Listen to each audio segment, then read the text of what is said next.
Hi hello అండి, welcome back to my channel once again. చాలా రోజుల తర్వాత ఒక వీడియో అయితే నేను పోస్ట్ చేస్తున్నాను, షార్ట్ వీడియో. సో ఇది చేతిలో ఉన్నది ఏంటా అనుకుంటున్నారా?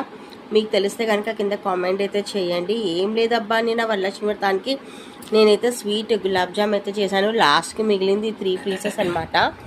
దీన్ని మా తమ్ముడు ఎలా తింటున్నాడో చూడండి. ఇది వచ్చేసి పెరుగు అన్నంలో అది నంచుకొని గులాబ్ జామున్ నంచుకొని తింటున్నాడు.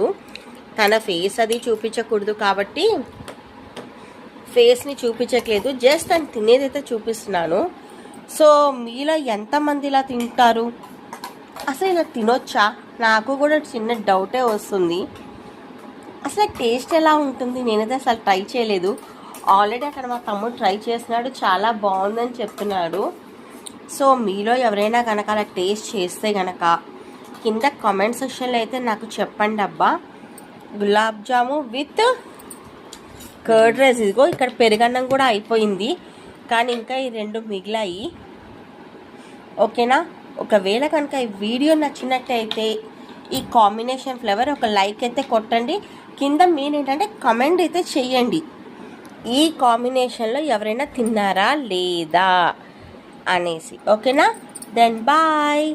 చాలా రోజుల తర్వాత ఒక షార్ట్ వీడియో అయితే పోస్ట్ చేస్తున్నాను. Bye bye and good night.